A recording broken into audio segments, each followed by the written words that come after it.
Hello and welcome to this evening's Empower Hour. We have a terrific guest, John Farrell of the Institute for Local Self-Reliance. He'll be speaking about IOUs and off-ramps momentarily. Prior to that, I've got a few announcements. We'd like you to mark your calendars for these upcoming Empower Hours in October, Tuesday, October 15th at 6. Jeremy Nichols will be our guest. He is the senior advocate at the Center for Biological Diversity. Previously, Jeremy was a longtime climate and energy program director at Wild Earth Guardians. Then in November, we're excited to welcome Jeff Ackerman as our guest at the Empower Hour, Tuesday, November 19th.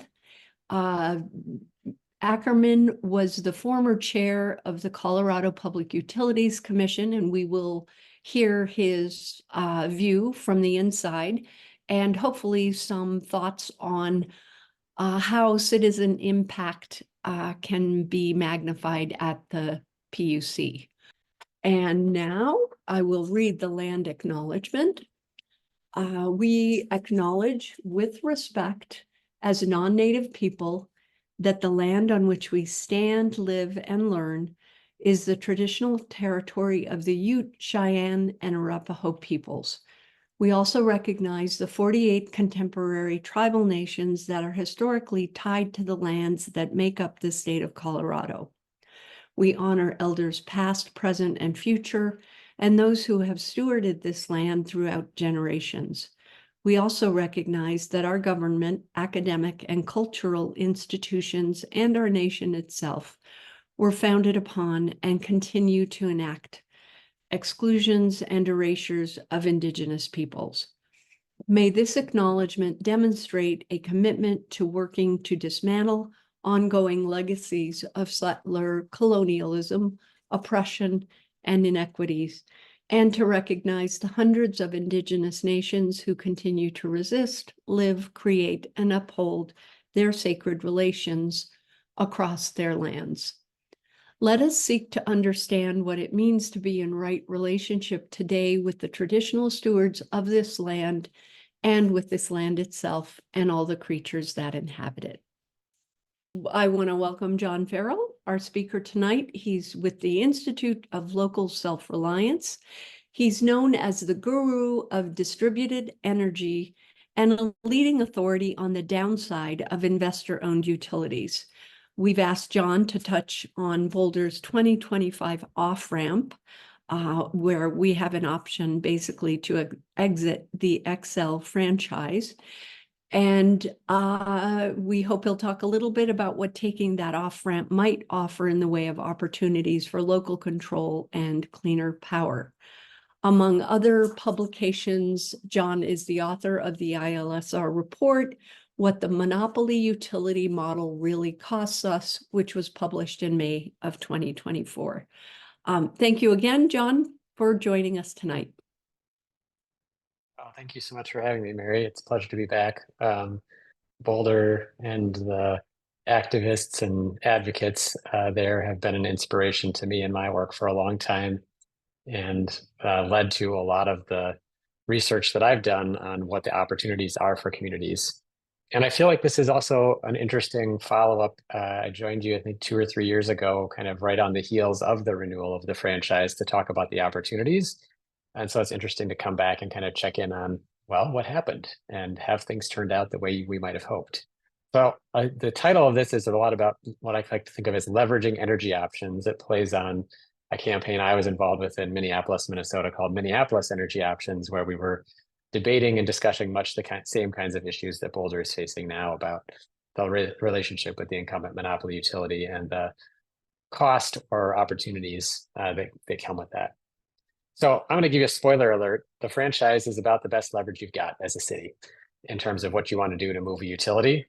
I'm going to talk about a few other things. I'll give a little history, talk about some of the concerns I have about where you are with remaining in the franchise. We'll really celebrate a lot of the things that Boulder has done already, and then talk about some of the few opportunities that I see. I'm not going to cover everything that I could talk about. There's a whole bunch of stuff from this report that I'll touch on briefly, if folks want to ask me about, or I'll direct folks to read more, as well as I do work with public power advocates across the country. And I'll just say this right now up front, that if you are interested in being connected with folks working on this issue of local control and opportunities, there's a monthly call that ILSR hosts on that topic. So before we dive in too fast, I like this for a warm-up question, which is, when Boulder's citizens first voted to form a municipal utility, who was the US president? It says answer in the chat, but I didn't realize there wasn't going to be a chat available. So you can just think it really hard for the next few seconds. And I promise I will be able to glean your answer from how you think about it. Was it Barack Obama, Franklin Roosevelt, or Teddy Roosevelt? And the answer is obviously Barack Obama. But the reason I like to answer asking this question of folks is that I think somebody told me when they first saw it that it's like when the weather forecast says like it's 80 degrees out, but it feels like 85. Sometimes I feel like, the right answer is Barack Obama, but it feels like Franklin Roosevelt, given how long Boulder has been involved in this fight for local self-determination. But Franklin Roosevelt wasn't a stranger to public power. In fact, in a 1933 speech, I think it was, he mentioned that public power is, quote, a birch rod in the cupboard to be taken out and used only when the child gets beyond the point where a mere scolding does no good. And the child in this case is a utility company. That Franklin Roosevelt saw public power as an important accountability tool that could be used to make sure that utilities acted in the way that we felt was responsible to the public. And I think that's a really good reminder in terms of the context here for the decisions that you're trying to make as a community and that other communities are trying to make about their energy future. I think I can't really talk about what we can do today without giving a little history of the electricity system. So here it is, hopefully in 5 minutes or less. The important thing to remember is that when we first started having electricity developed, it was robustly and crazily competitive. It was a Wild West. You had what they were called at the time just light companies.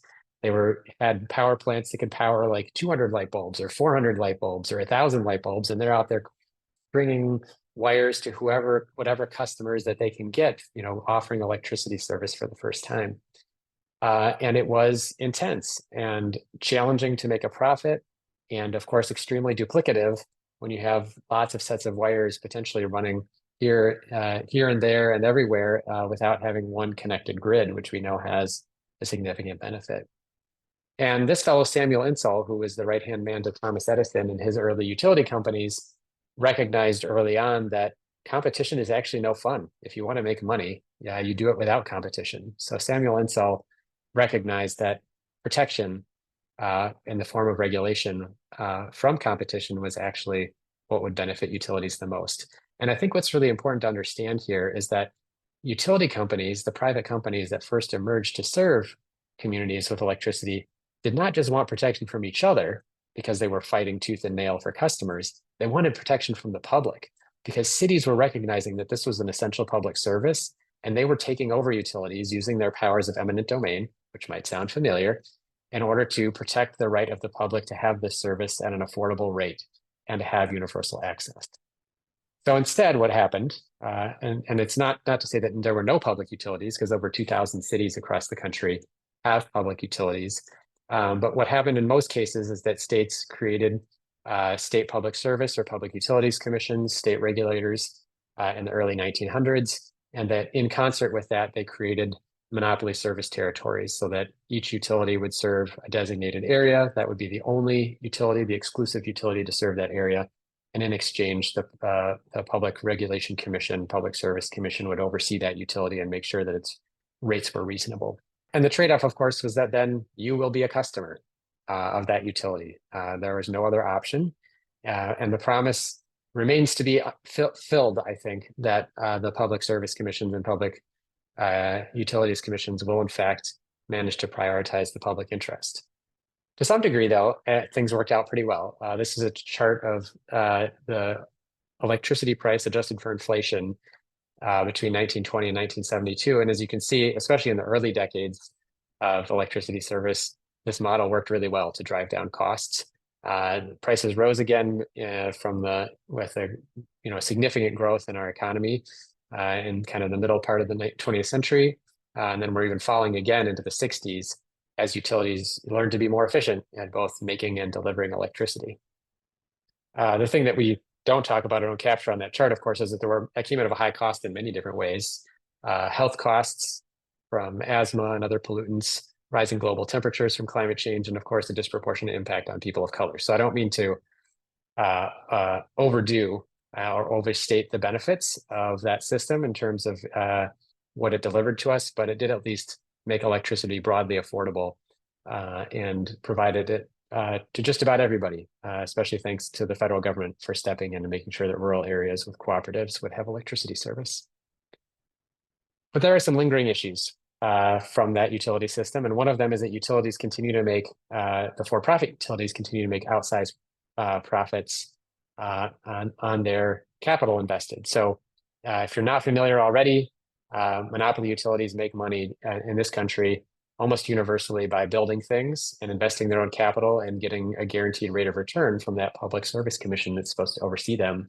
And one of the things in the report that I recently wrote that I came across was that over the past 40 years, there's been a huge divergence between how much money utilities make for their low risk investments. Because remember, the utility commission generally makes them whole on anything they put their money into, and any other kind of low risk investment like US Treasuries or corporate bonds. So we have this enormous divergence. And what it means is that we pay a lot more for electricity than we ought to, on the order of $20 billion a year across the United States, because utilities are overcharging us, for-profit utilities are overcharging us for their profits. And of course, we have the problem, as Abraham Lincoln famously said, that monopolies don't innovate. They really can't do what we need in order to meet the needs of our modern clean energy movement. Actually, he didn't say that, but I just really enjoyed this quote and love sliding it into a presentation here or there. There are a lot of other costs to the monopoly system.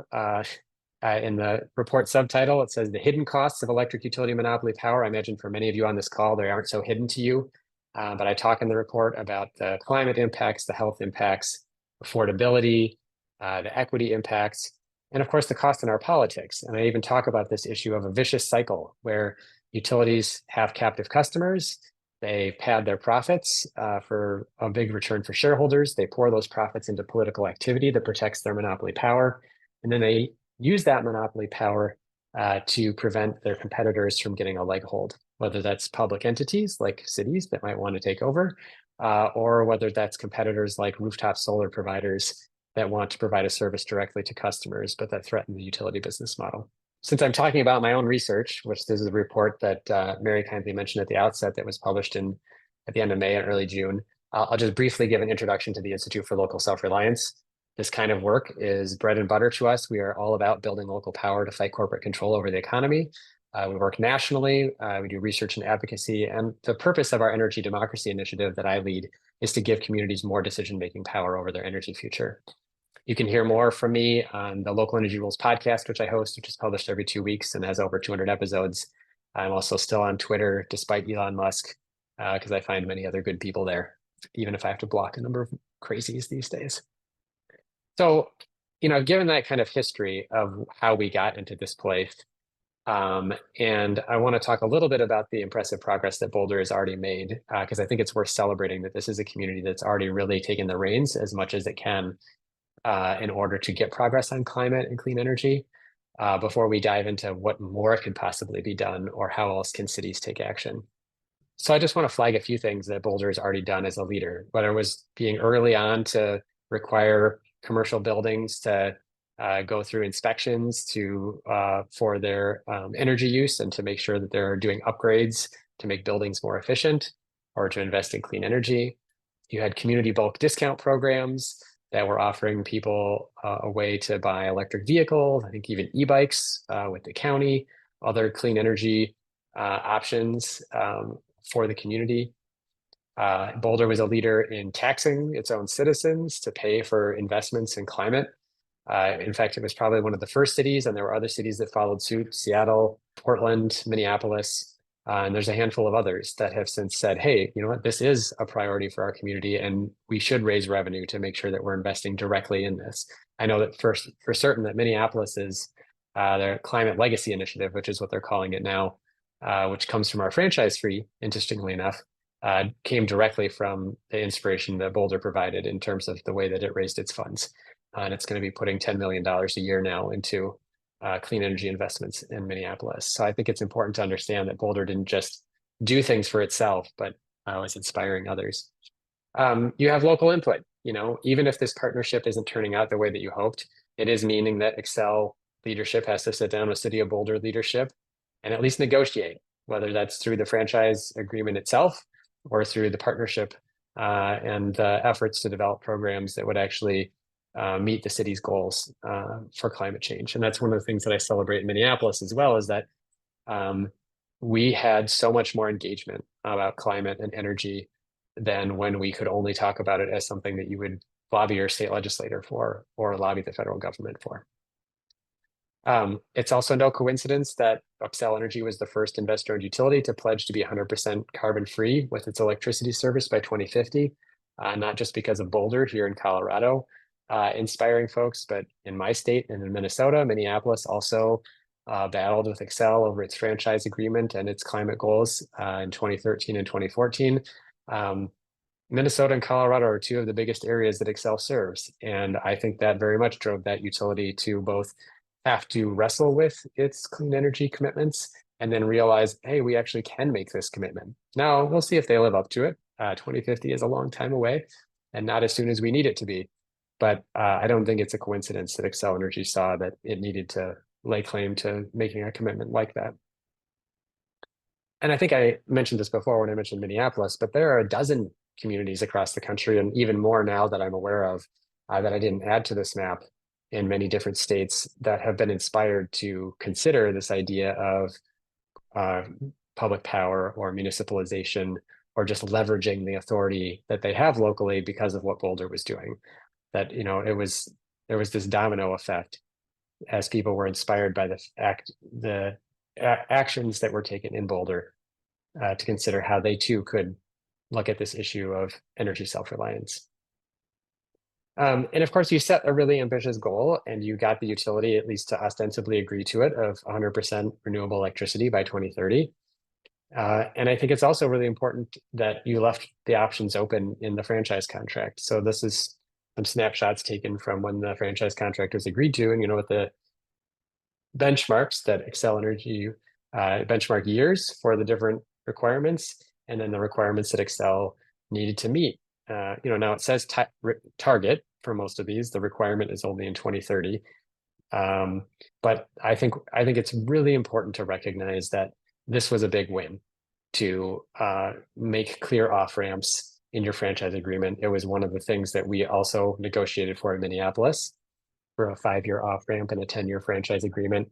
And one of the most urgently desired things in our franchise discussions that are happening right now is an even shorter off ramp so that we can make sure as we get closer to 2030 that the city can in fact exercise its authority to exit if it needs to in order to meet its climate commitments. So I've referenced a lot that I'm from Minnesota and we are also served by Xcel Energy, and I'm from Minneapolis, a city that has both tried to emulate Boulder and fought similar fights to Boulder. And I do have one reason for concern about staying in the franchise that I think is important to consider, and kind of just about Xcel's behavior and accountability writ large. So this chart probably looks familiar to some of you, which is from your agreement with Xcel Energy. And what it shows is that through 2024, which is right where this divides between the white and the gray, that Xcel was not keeping up with the necessary carbon emissions reductions to be on target to hit the 2030 goal. Now, Xcel has projected from one of the community meetings that it had earlier this year that it will soon turn that around and be emitting far less than that target line and on to 2030. But I think everybody knows that this is a game of trust but verify, and maybe you don't even trust a whole lot when it comes to Xcel Energy, given the experience that you've had. And I think it's also important to note that in other places like Minneapolis, this is a slide from the report of the Clean Energy Partnership earlier this year.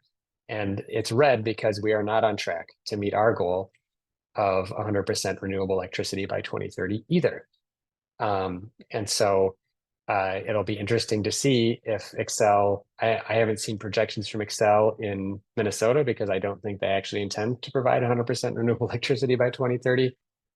They've got a statewide mandate to do carbon-free electricity by 2040.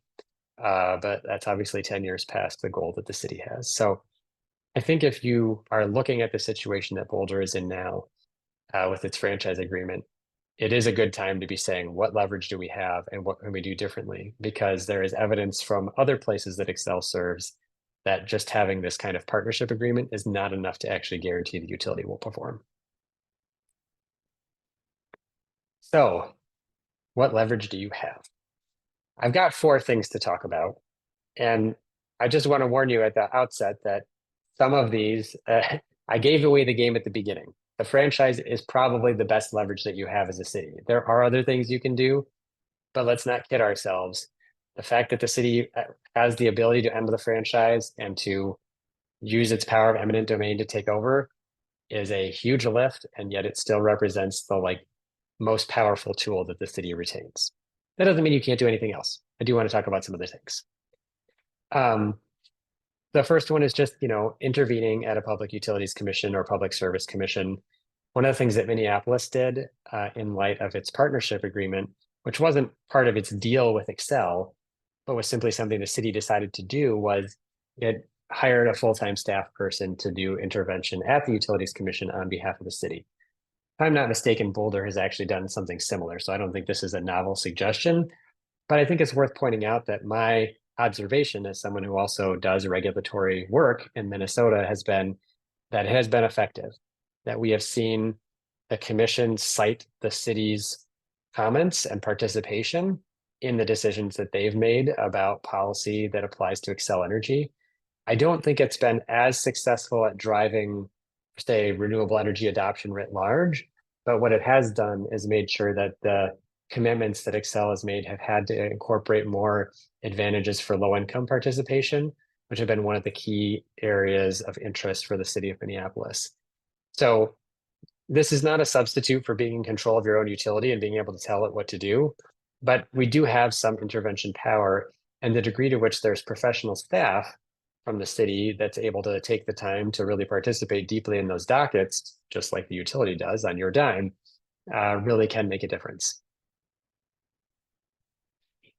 The second thing I want to talk about is I know that that Colorado passed a study bill for community choice energy, which is sort of, municipalization light, where a community can choose where its electricity comes from without having to condemn and purchase the poles and wires that are owned by the utility.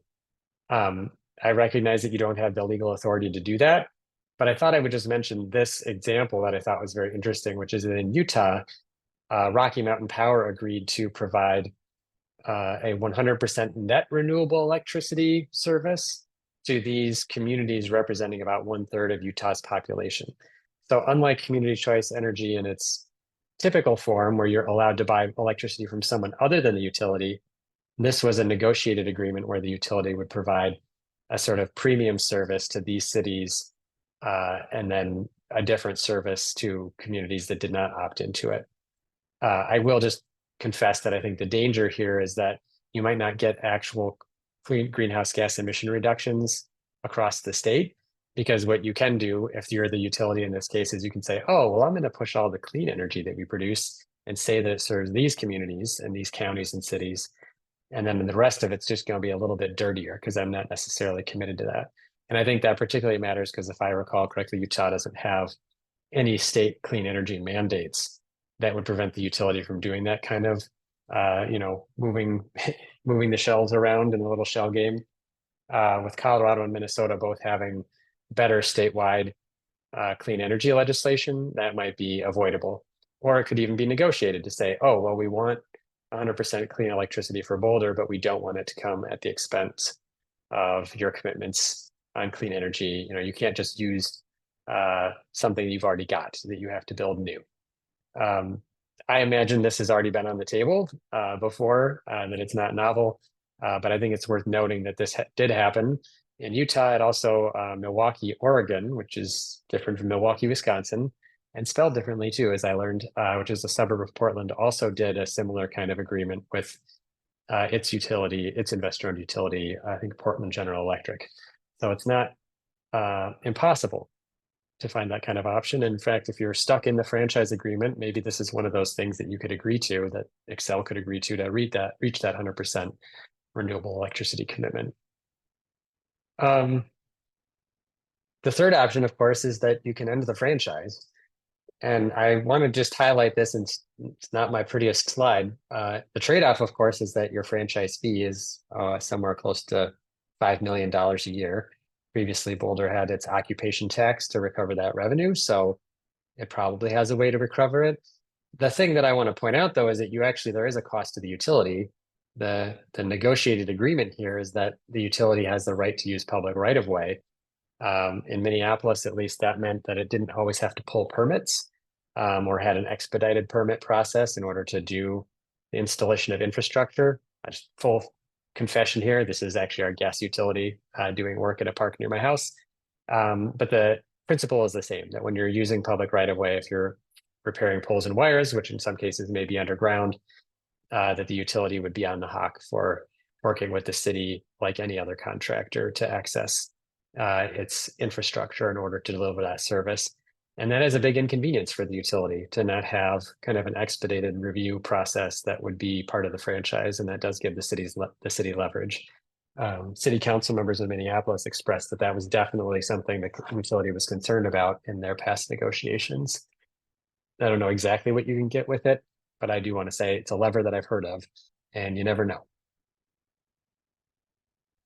The last thing I want to say, and I think this is really important, is that you do still have the chance to go for public power, and you have a much better chance the second time because the wise people that wrote your franchise agreement the last time around put in three key components that make it easier. So one of them is limiting the acquisition costs to buy Xcel's assets in Boulder. This is the probably most heavily litigated and complex part of the process of becoming a public utility, a public power entity in any other state or in any other example that has happened. It also is the place where utilities lie the most often about how costly it will be to scare people in a public campaign. I'm not saying Xcel wouldn't still lie about things or exaggerate costs, but you might be able to say, well, actually, you already agreed to this in our current franchise agreement that there was a cap on the cost.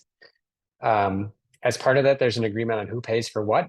So what that means is that the poles and wires within Boulder's municipal boundaries would be purchased by Boulder, and that you've already got an agreement about who's paying for different things, like, oh, this wire runs across the boundary. Who pays for the pole on the outside? Who pays for the pole on the inside? That's all been pre-negotiated. And then also Xcel has agreed not to object to future condemnation action by the city. I'm sure their lawyers have worked this over 100 ways from Sunday to figure out how they can object to things that don't meet the exact letter of what's in that agreement. But you've at least precluded a few things that Xcel would do or that any utility would generally do in order to restrict that public power effort. This limit on the acquisition costs is part of what made the last municipalization campaign I usually talk about in Winter Park, Florida, about 20 years ago successful, was that they had pre-negotiated that from a prior franchise agreement.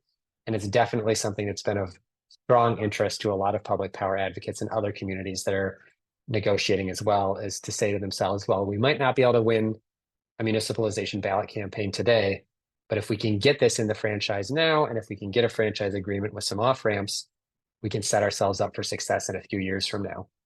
I know that's really hard to accept when you think about this in the context of the climate threat that we face and the need to move quickly. But I think it's a good reminder that you can still fight for other things while you're also fighting for municipalization. You don't have to put all your eggs in that basket. So that's what I've got. Just broadly, this slide kind of highlights kind of the way the ILSR works and what we're driving toward. That we're about the vision and the tools and the rules that are available for communities. We have a lot of resources for communities. We map how states help or hinder local power with our community power scorecard that comes out every year and highlights what state policies you can pass. We have a community power toolkit that's being revised right now, but it looks at other ways that cities can exercise their leverage. I host a podcast, Local Energy Rules. And then this report Upcharge that was released in May and June also talks about some state and federal policies that I'm continuing to work on that could help diminish the power of monopoly utilities and give cities more leverage. So I'm going to stop there because I think it's much more interesting to take your questions and to see what's of interest to you. but just wanted to share a little bit about and celebrate the success that you've already had, and that it puts you in a better place, at least than many other communities, in terms of securing a better future. All right, well, we have a question here from someone in Louisville, Colorado. Said Kentucky, of course, the one Louisville I'm familiar with, who has their franchise agreement is up in 2027. So their last agreement was signed in 2007. The question is how best to, support that effort in Louisville. I mean, I think one of the things I would recommend, honestly, and just contact me by email if this is of interest, is like we have a monthly call with public power advocates across the country, people who are working on this very issue, struggling with franchise agreements. I'm not saying that you're to, form a municipal utility in 2027, but the problem is the same, which is essentially how are we getting leverage with our utility? So you can connect to people. Randy Knight, who's the city manager in Winter Park, Florida, or general manager of the utility in Winter Park, Florida, came onto the call to talk about how they restructured their franchise agreement. Andy Johnson, who's worked with Decorah Power in Iowa, can talk about some of the negotiations they did. So it's a great monthly call. I can also share a link to our kind of white paper of resources for communities that are looking at municipalization, which has links to feasibility studies, some of the franchise negotiation items. I can probably also connect you to some advocates in Minneapolis who have been really, really thorough thinking about the franchise negotiations around kind of what items to ask for in terms of political leverage, and then also like what asks to try to make in terms of like near-term clean energy things. So there's a lot there. But I'm happy to connect people if they're interested to some of the folks that we've worked with both in Minneapolis and nationally. The slide, oops, sorry, on monopoly equity versus low risk other investments. There's actually two places I've gotten that data. One is some research from Carnegie Mellon University, and then the other one is from University of California, Berkeley, the Haas School of Public Policy. Researchers in both places have done studies. I think that chart was from the Carnegie Mellon study. I believe at least one, if not both of them, are cited in the upcharge report. If you look for the section on excess profits, it's in there. But feel free to follow up with me separately, and I've got links to both of those. John, we've got another question here coming through the chat about the if you could talk about the link to your report, and we can also load that on our website too when we put up this video, but just give the link to your report. And then was there a Colorado scorecard that you have? So and just so folks know, if you search on ILSR's website for upcharge, you'll find the report. It's also, I think, just linked to off our homepage as one of our main resources right now.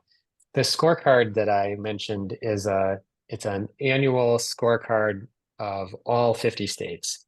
And we look at sort of broadly two types of policies that we evaluate. One's focused on what we call building local power, which are things like community solar, which Colorado has, net metering, interconnection policies, things that enable the deployment of local clean energy resources.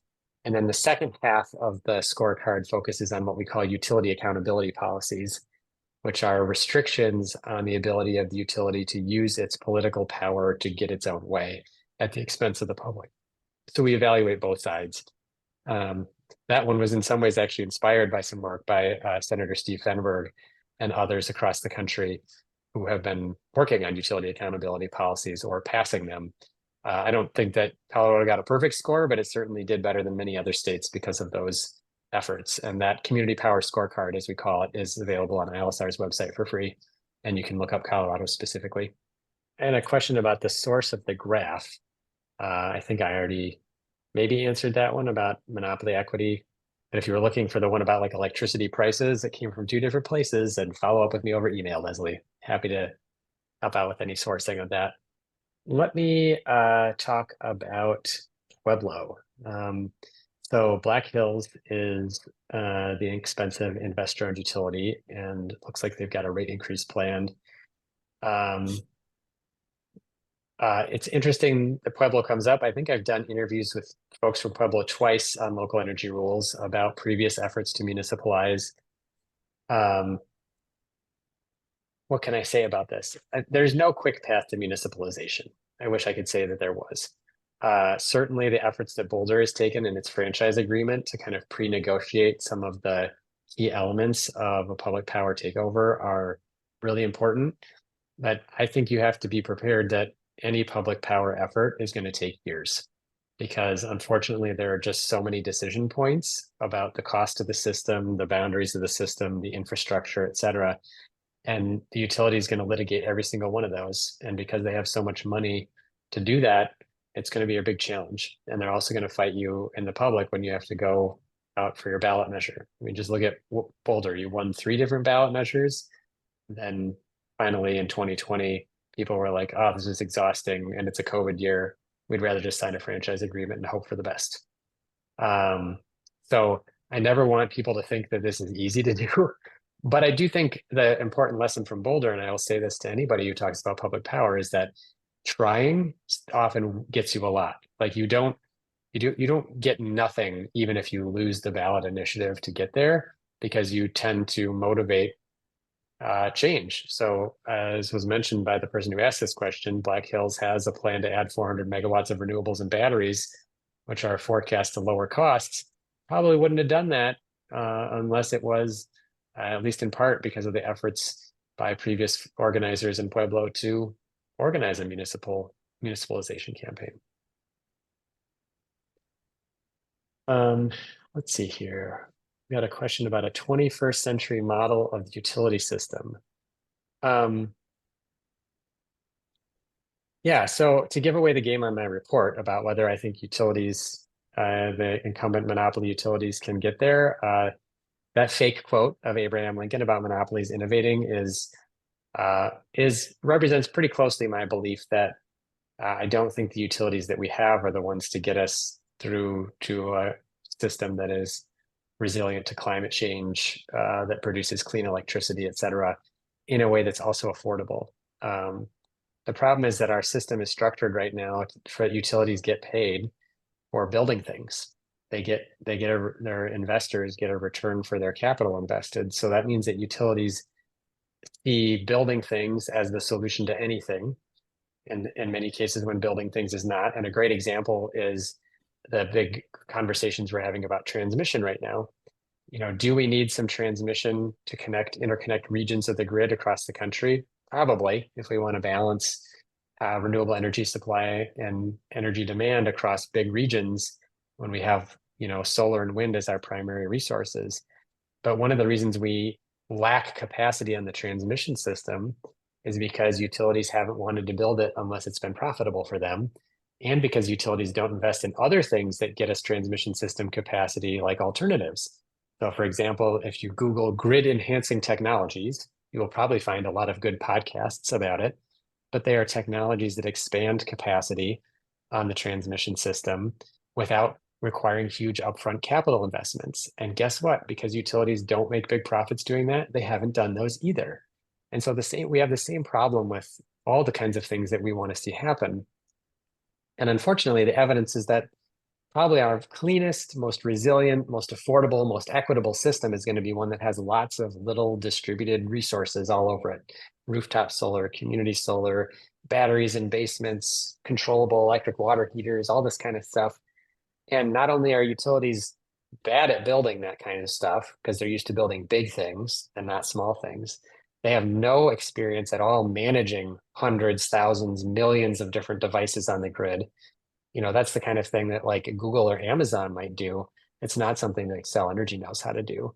And so the entities that we have in charge of the system need to act very different. Like what we need from the system is very different from what we got in the last 100 years. And this people that we have in charge and the entities that we have in charge are designed for last century, not for this century. So I'm not terribly optimistic that Xcel Energy or any other investor-owned utility is likely to be very successful at doing something totally different when their incentives remain the same as they have for the past 100 years. Good question from Emily here about Black Hills. So Canyon City, I'm assuming that's how you pronounce it, hasn't had a franchise since 2017. The renewal was turned down by voters in 2020. And it is true, unfortunately, that state laws often restrict what can go into a franchise agreement. So while I did say at the outset, I think franchises are the best leverage that a community has, it really is sort of en route to public power that you get the most out of it. Because while that franchise agreement is one of the few ways you have a direct one-to-one negotiation between a city and a utility, state law often does limit the kinds of things that you can negotiate in there. For example, you can't negotiate rates. Those are set at the state level through the Public Service Commission or Public Utilities Commission. So it's not to say you can't get at something in a franchise negotiation, but honestly, I think the thing that we've gotten the most in Minneapolis since we did our first franchise negotiation is that the city has invested far more resources in meeting our climate clean energy goals and has become more motivated to do so, and has become a better advocate at the Public Service Commission for the things that the city wants. But we haven't really changed the utilities' behavior very much, honestly. That's been the big disappointment for me in watching it in Minnesota. Ooh, this one's in the weeds. I will touch on it briefly, but it's probably too technical for many people. So Xcel has proposed with a company called Spark Fund, basically procuring distribution, it's called the distribution capacity procurement. Basically, they want to buy solar and batteries and stick it on warehouses all around their service territory in Minnesota. And it would be an entirely utility-owned virtual power plant, I think is kind of what they have in mind, although details are very scarce in the filing because they chucked it in their resource plan filing in Minnesota, which is would have been nice if it was at the beginning a year ago, but is a little bit weird coming at the timing that it is. I would say it's super exciting that utilities have realized that building resources where we use electricity is the right way to do it, and that it's fast and it's clean and it's affordable. So yay, Xcel, you've come around on that. And I think other utilities are going to follow suit. The disappointing part, of course, is that Xcel wants to do the same thing with this as that it does with every resource, which is it wants to own it so it can monetize it for its shareholders. And it's already a competitive market. Like there's already lots of companies out there that have the software, that have the technology, that have the hardware to do virtual power plants. So my concern is, why would we let Xcel do this and take the monopoly they already have and expand it to something where they don't have a monopoly? So I share the perspective of others I've talked to about quarantining the monopoly, is the way that they put it. So I think it's interesting to consider. And I think where we plan to do in our advocacy in Minnesota is say, great idea, as long as you don't own it and control it. And we do think this is the right way to develop resources, but we don't want to pay the shareholder premium or let you control all of it. So an example here of, I guess I'm not sure if prosumers is the name of a company or is the generic term for people who produce electricity, so that there is an opportunity for a third-party virtual power plant that could be community-owned with performance-based payments. The question was, is this a crack in the monopoly dike? And I would say, yes, absolutely. That's exactly the kind of thing that we want to see made possible. So first of all, please email me with some more examples of that or more details. I would love to know more about what's going on with that. It might be very helpful in our advocacy in Minnesota to point out that, hey, in Xcel's service territory in Colorado, something is happening that's very much like we like to see, and maybe it will motivate a change to their proposal in Minnesota. But I agree that I think where we want to go is make sure that I guess broadly, and I talk about this in the report Upcharge, we want the distribution system for electricity to be treated like public roads. We want it to be open access, fully transparent. Anybody can use it and deliver services on it. And it's not as simple as the roads, of course, because electricity has to be in perfect balance from supply and demand every minute of every hour of every day. So you need some rules about that, but we have rules for roads too. We like wear your seatbelt, stop at a stop sign, here's the speed limit. We just don't think a for-profit entity that has a conflict of interest should be in control of that system. So that's why we're obviously big fans of public power, like Boulder was considering, or we're big fans of the idea of structural separation, where we say, hey, Xcel Energy, if you want to still compete out there and make money and doing the things that you do, fine. You can just, we'll split off your distribution operations arm from the arm that owns things like power plants and transmission lines, and those will go over in this bucket and they'll be competitive and you compete with other people to produce electricity. And the operation of your distribution system becomes a public entity. And that entity then is offering access to everybody on equal terms with lots of transparency. See another one here. Brian Hannigan talking about Holy Cross Energy. Of course he is, because he's the CEO. I had a lot of fun talking to him on the Local Energy Rules podcast, and he has a good example of one Colorado utility that is delivering on carbon-free electricity. He said August was their 4th consecutive month with 80% carbon-free electricity supply. Brian, you just need to figure out how to expand your service territory to cover Boulder. I think they'd be happy to vote you in. But I do want to speak out. I think Holy Cross is a great example of one of those innovative utilities that can take advantage of its ownership structure, which is a cooperative, so that it can do interesting things in service of its members, of its member owners. So, I mean, I think that's the kind of, that kind of performance by Holy Cross is why in states like Maine, our power campaign was trying to have a consumer-owned utility serving the entire state and to replace the investor-owned utility Maine Power, because they have terrible service at high prices. And that deadly combination was something they were looking to change. Unfortunately, they weren't successful. But I think that business model is something that I think people are excited to emulate. Grid enhancing technologies are not included in planning or their utility resource plans in Colorado. That is disappointing and probably not surprising either. I don't know a lot about the transmission planning stuff. That's not my area of expertise, but I would say it's very nascent. The idea that grid enhancing technologies are being included in those. And I think FERC is still working really hard to get utilities to actually respect their wishes to include them. So a lot of good stuff is probably going to happen in the next 5 years, but I wouldn't expect a lot of resource plans to reflect a lot of grid enhancing technologies in the next year or two, because it's really just something that we're finally getting a wrap on. And I think regulators are finally realizing, like, oh, if we want this, we're going to have to mandate utilities to do it, because they're not going to choose to put in, dynamic line ratings for $5 million when they could instead say they want to spend $500 million on a new transmission line. John, we've had a question come in from an Empower Future member who's not able to access the Q&A.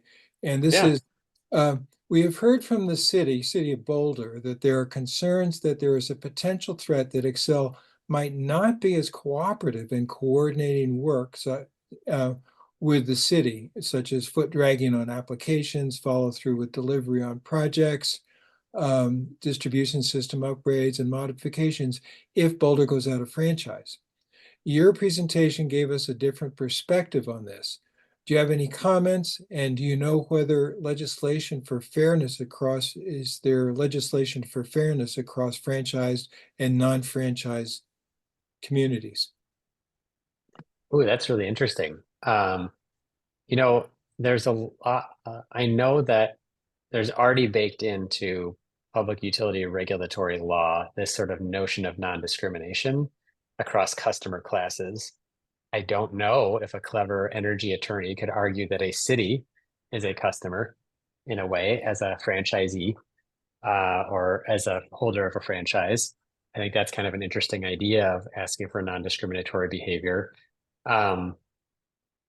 I love the legal theory behind it. I think in practice, what you'll find is if you want to enforce anything like that, you're going to need a good attorney and be ready to fight about it, because the utility, this is actually one of the big parts of my report that I think is sort of underexplored. And it's actually why we have petitioned the US Federal Trade Commission to investigate monopoly utilities, is because we think that there is systematic use of their market power to, abuse who they have to serve when it is to their advantage competitively.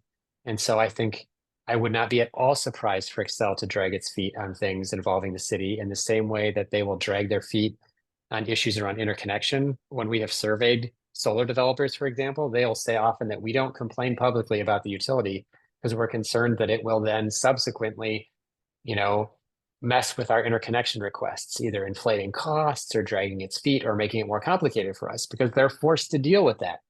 And I think it's just bizarre to have a system designed in this way where your competitor the utility that builds large scale power plants and you're doing community solar or rooftop solar, that your competitor controls your access to the system by which you actually deliver your service to the grid.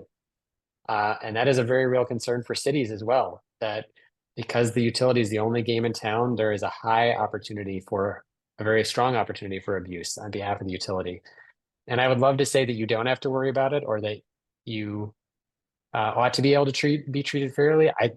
I love the idea of legislation that says that franchisees all have to be treated fairly or equally, regardless of, for example, their status and posture toward continuing their franchise.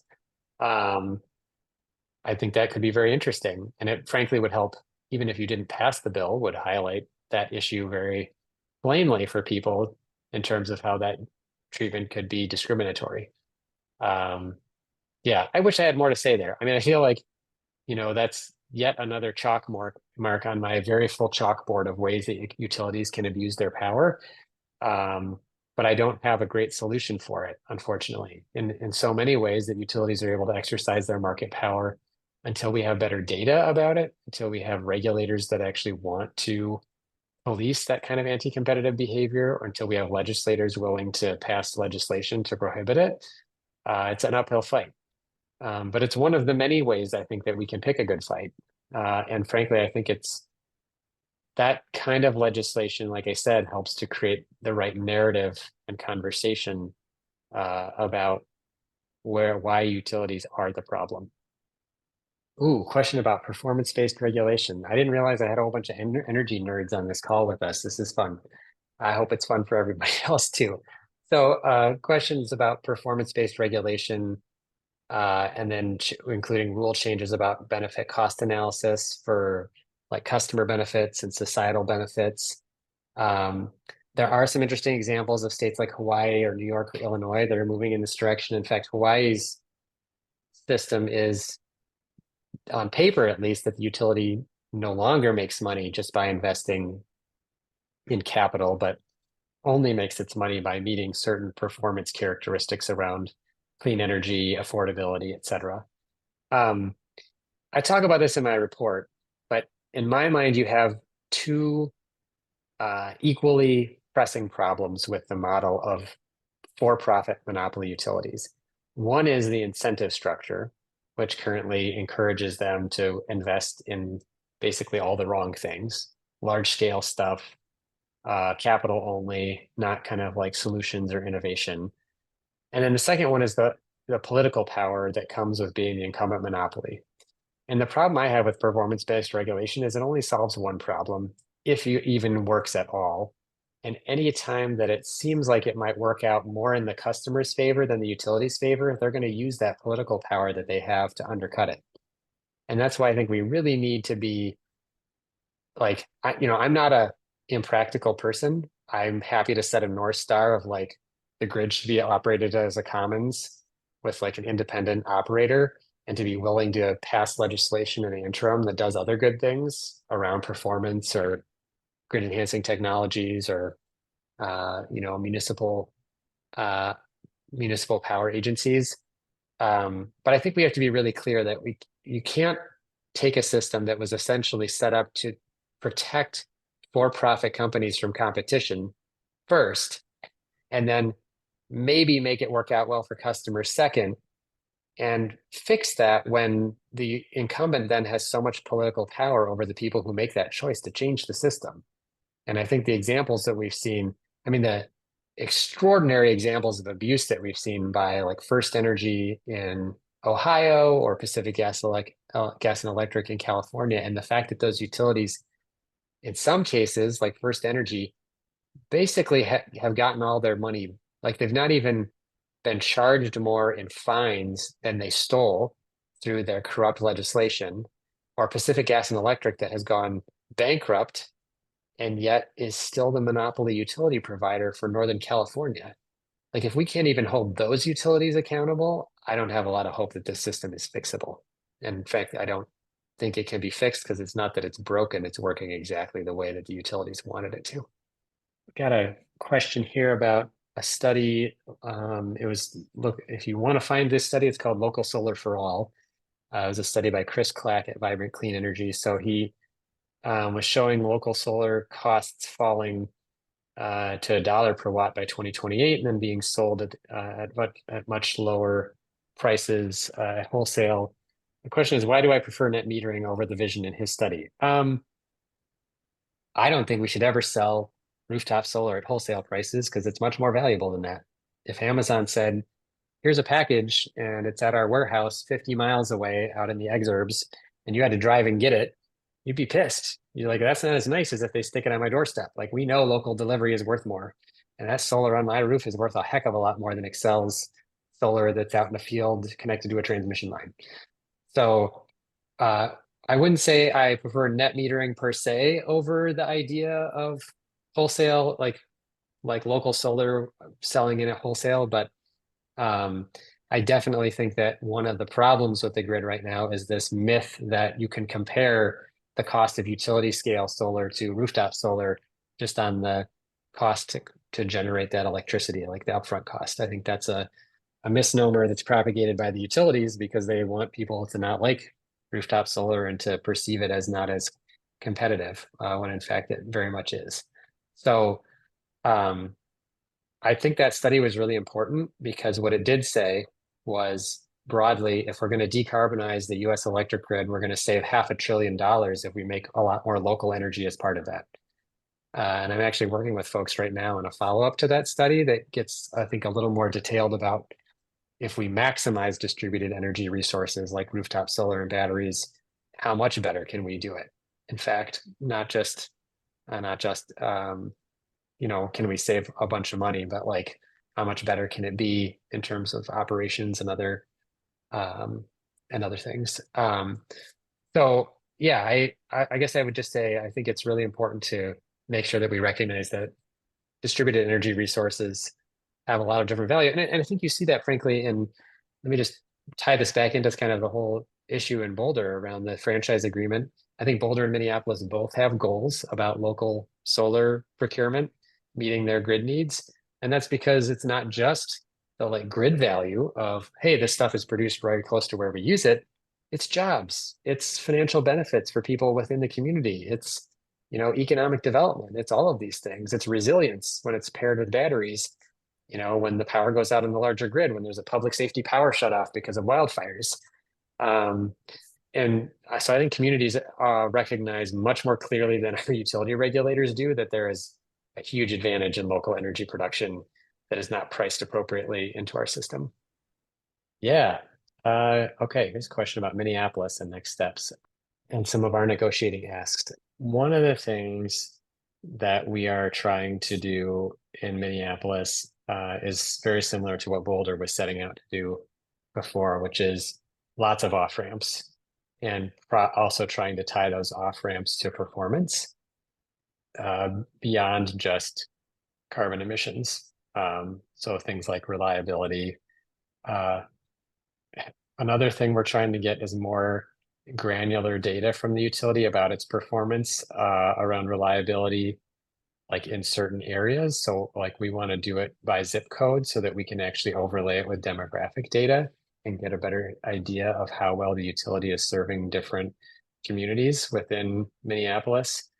As with many cities, but particularly in Minnesota, we have some fairly racially concentrated communities. And so to know whether or not Xcel is doing a better or worse job there would be really useful. And there's been some interesting data out of both California and Michigan showing that utilities have often underinvested in grid infrastructure in communities that are poorer or have a disproportionate number of people of color. Another thing that we've talked about is whether or not we would be able to index our franchise fee to carbon intensity of the fuel. So one thing to keep in mind is that our franchise negotiation is with both our gas and our electric utility, which are two different entities. So this would be much more meaningful in terms of the gas utility. But right now, our franchise fee is a certain percentage of the bill for a customer. So I think for a residential customer, it's maybe 4% of your total bill is just added on as the fee that the city collects. and then it's lower for some customers, higher for other customers, like for industrial or for commercial customers. If we changed it to be indexed to the carbon intensity of the fuel, it would mean people who buy less electricity overall, whether because they produce it from their own solar or are energy efficient, can protect themselves from higher rates. And people who buy electricity that's carbon intensive from Xcel or use lots of natural gas would have much higher bills. And just to be clear, it wouldn't be something where you just jack up rates, in 2025, because we recognize that, of course, the ability to act and protect yourself from that is going to be definitely linked to the economic circumstances of the customer, and low income folks would be at the mercy of their landlords, for example. So, but it's an interesting possibility for the city to actually be able to really motivate people to switch, particularly from natural gas to electricity. So I think that's a big piece of the negotiating agenda there too. I'm trying to think if there was anything else. I haven't been the lead person. I'm with a group called Community Power in Minneapolis, which is probably the best analog to Empower Our Future in that community. I'm on their board, but I'm not directly, and they've been leading some of the franchise stuff and working with city council members. So I'm happy to put folks in touch with them. They have a really good strategy document for internal use only, and so I could share that with someone who is willing to be clear that they won't share it publicly, but they would be happy to chat about it. I've got another question here about Tim Walls and his grasp of this.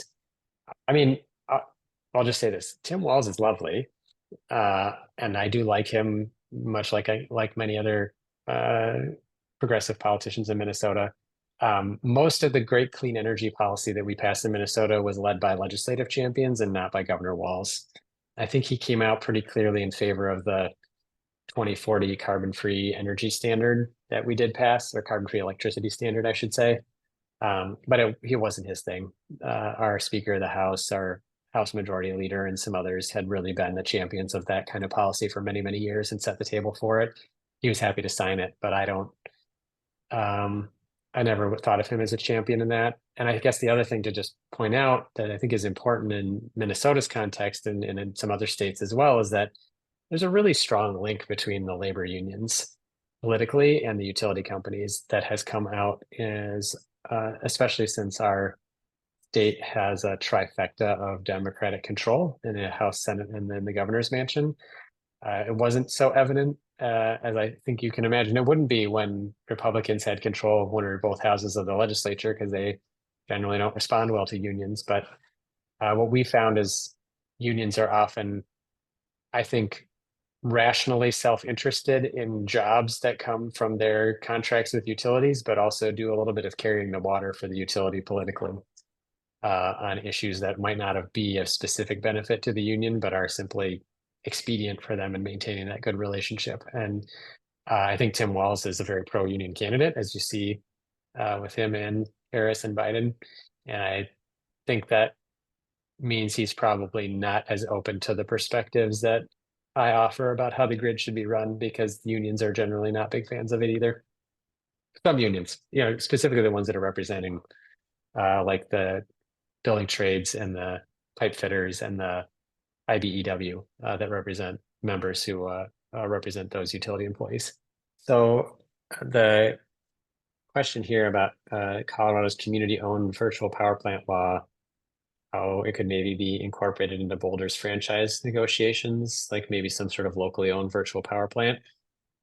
I love the idea. I don't know enough to know what you can negotiate for, honestly. I think put as much as, I'm of a kitchen sink approach here. Put in as much as you possibly can and let them try to tell you they can't do it, and then try to pick apart their arguments as to why they can't do it. The most common argument we always got from Xcel in Minnesota was, we can't discriminate in favor of you against any other customers. So it's like, okay, fine, do virtual power plants for everybody then, but I think that is, that's the crux of one of the problems there, where they, but it's honestly, it's just an excuse. Utilities do this all the time, and utility regulation My favorite word is pilot project. Let's just say, fine, do it as a pilot. Utility regulators are often very open to the idea of doing some sort of pilot, and they are willing to generally waive the idea of discriminatory or preferential treatment in a pilot. So do it as a pilot. I see a question here about the labor utility connection. I'm interested in this and I'm nervous about it. I'm just going to be honest. Like, ILSR is pro-union. Our staff are unionized and we're proud of that. And so sticking our nose too far into that union thing is a little uncomfortable. As I mentioned before, union, it's just describing it as a labor issue specifically, I think is not the right terminology. So we need to describe it as like an IBEW problem or a building trades problem, or we need to be specific about it when we talk about it. So, this is not just a labor problem. This is a specific labor problem, specific unions, which I actually sparked as I'm sitting here in Duluth, Minnesota. The state senator from here actually has been very good at helping make sure that we are very clear when we talk about labor unions that not all labor unions are the same. And many of them have very different perspectives than ones that represent members that work for utility companies. So I guess I have sort of two thoughts here. One is there is a philosophical approach here of ILSR's vision for the future is one in which we support union standard jobs across our clean energy economy. But it's true that distributed energy resource companies are not often union organized in the same way that utility jobs are. So the question is, can we make sure that all of those jobs are good? We're actually doing some research in that vein right now, where we're looking at this idea of like, how different is a solar job as a solar, small solar installer than as a union employee that does utility scale solar? Like, what does it mean? What's the difference in job quality? What are the ways that we measure that? What are the differences in wages and benefits? So I am very curious about that. Sometimes I feel like this is not quite ILSR's alley to be getting into the labor stuff. Like, our focus and our strength has really been much more on the structure. But there's certainly no question that we are having a challenge as a community broadly addressing the issue of the political structure and the rules of the electricity system within a political situation where certain labor unions are very intertwined with utilities. And I think I've mentioned before, there are loyalty provisions in some union contracts. IBEW, the local that represents Southern California Edison, has in its labor contract with the utility a loyalty provision that says that they won't speak ill of the utility. So they negotiated that, and their union voted and accepted it. And I think the person who agreed to that should be slapped. But that is just my opinion about that, and that was their right to approve that contract. So it's a thorny issue. I wish I had a solution. I like this question. Is the power of investor-owned utilities just too great to tackle legislative issues? Of course not. I mean, take everything that happens that they do wrong and use it. This is why that focus on utility accountability, like, they screw up plenty of times. Take advantage of that. When they raise rates, it's another invitation to have a conversation. So we've always got an opportunity to have that conversation, and we just have to be always acknowledging that they have a lot of power. The thing that I think I really focus on, and I think one of the reasons I wrote the report that I did, was I'm hoping to help legislators and utility regulators understand that they need to be much more skeptical of what utilities tell them, because they should understand that, like, utilities are always going to be acting in a way that's motivated by self-interest and always tempted to use the power that they have in an abusive way against their competitors and against their customers. And the more that we get people in those decision-making roles that are skeptical, the less that the political power and money that utilities have will matter. So I think there are things that we can do. And that's why I think I've spent so much time talking about the problems of investor-owned utilities and the structure of the system, is because I hope that it will lay the groundwork when an opportunity presents itself, and that opportunity will occasionally do so, right? When Pacific Gas and Electric lights its service territory on fire, literally, that was the opening. And there was a proceeding in the Public Utilities Commission about revoking their franchise. And then they went bankrupt. And then the governor stepped in and decided to rescue them. But it was as close as we've gotten anywhere. And you know what? In Ohio, it is not going to permanently be the case that there are a bunch of first energy apologists in the legislature and the governor's mansion. Somewhere, somebody might realize it's good politics to pick on an abusive corporate power. So, you know, if we lay that groundwork right, someday in Ohio, there's going to be people advocating and winning good things. So I never lose my optimism about it, because fortunately utilities will continue to provide us with political moments to act upon. Hey, John, this is Paul Coleman with Empower Future. Yeah. In our chat, in our panelist chat, Julie asked, does Minnesota have a method to track how much Xcel is investing in maintaining distribution system? I think this kind of goes back to the power safety power shutoff, the public safety power shutoff in April here, where Xcel suddenly decided they needed to replace hundreds of power poles. How do we hold Xcel accountable for maintaining the distribution system? I think if you wanted to know, the first thing would be to say to regulators or to legislators, we want them to report out on the age and sort of last maintenance done to all of their distribution infrastructure. And somewhere they ought to have that data.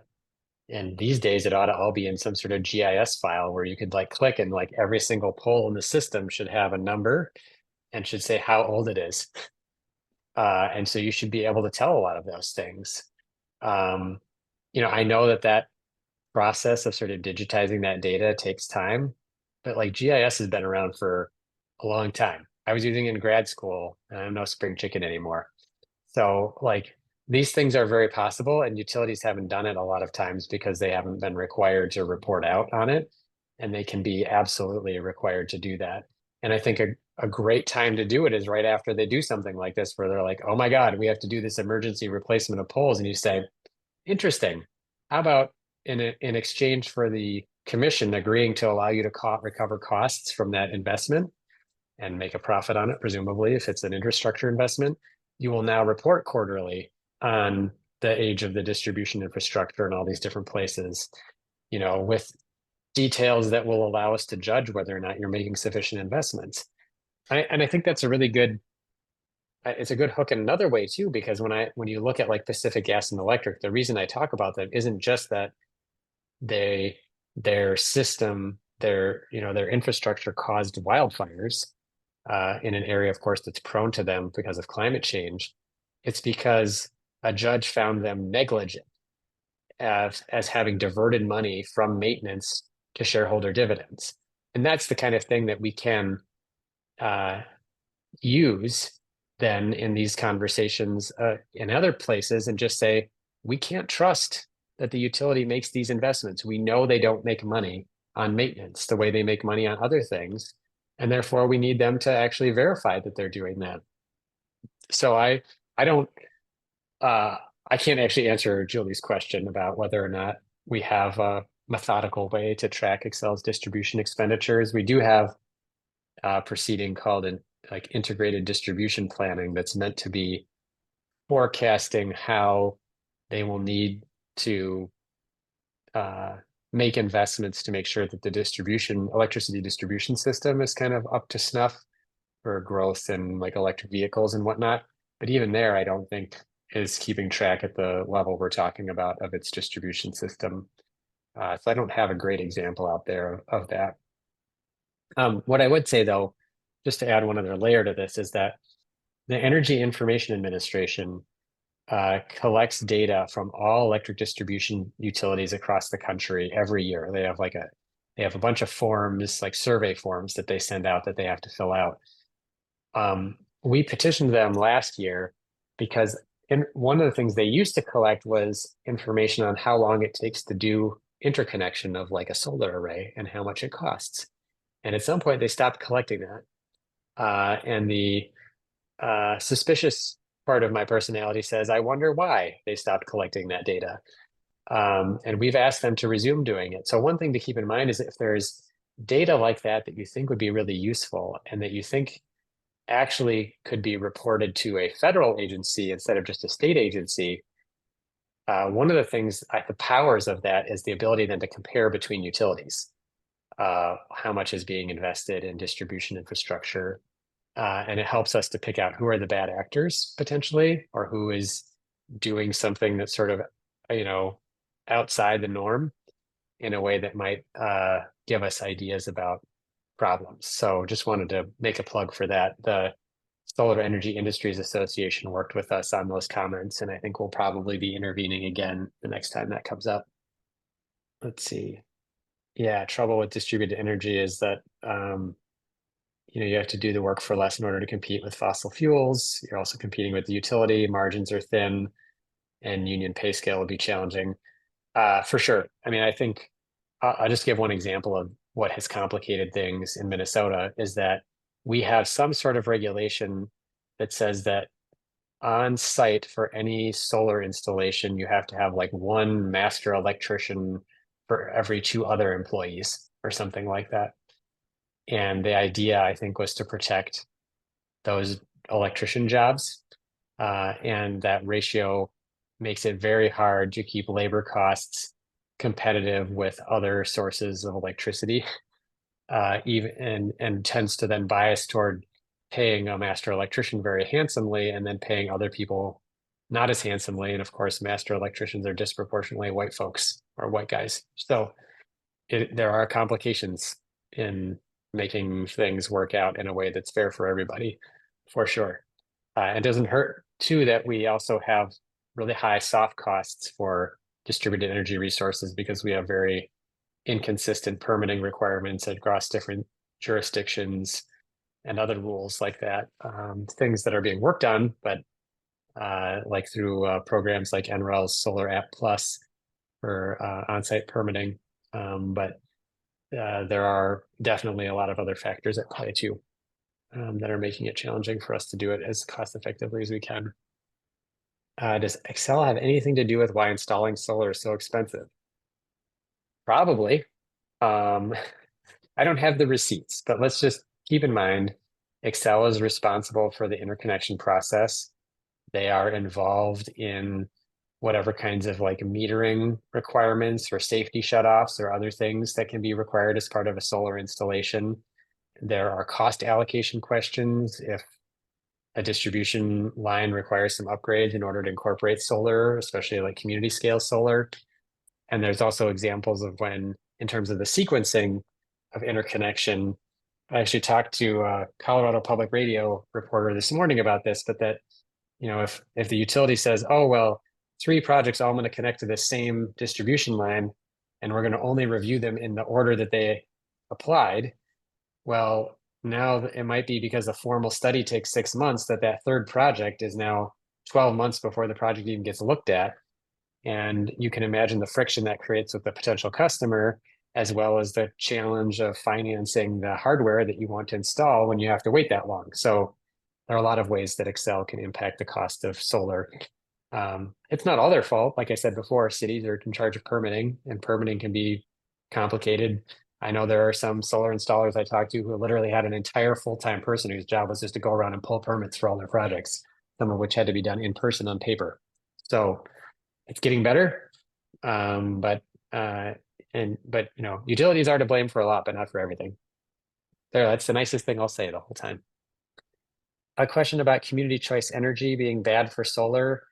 I don't have any idea why it would be, honestly. I don't know if there's a particular implementation question that people are dealing with. My perception is that most community choice energy programs have been to the detriment of the incumbent utility and to the benefit of lots of third-party developers that produce electricity to sell in the wholesale market and can sell it to cities that then have that aggregated energy demand that they're buying for, those aggregated customers that they're buying for. I don't think it changes. A city can still have net metering or some other favorable policy for local energy production. In fact, in a few cases, like in Marin County, they had specific procurement programs for local energy resources. So I think you can actually preference local solar, for example. So I don't know how it would turn out badly. I'd love to hear the specific complaint to talk to someone about that, but I don't know off the top of my head. I can't think of any reason why it would be any worse than the situation we have now for solar. Thank you very much, John. This has been great. It's very illuminating. We always appreciate your expertise and opinions. Well, thank you so much for having me. I have so much admiration for all the work that all of you do. I think it's very reflective of that in the quality and detail of the questions of the participants. So thanks so much for having me. By the way, we do pride ourselves on having energy nerds on the call. That's a goal for Empower Hours. Thank you so much for being here tonight, John. We really appreciate it. I also want to thank the other Empower Our Future communication team members who are integral to making these Empower Hours happen.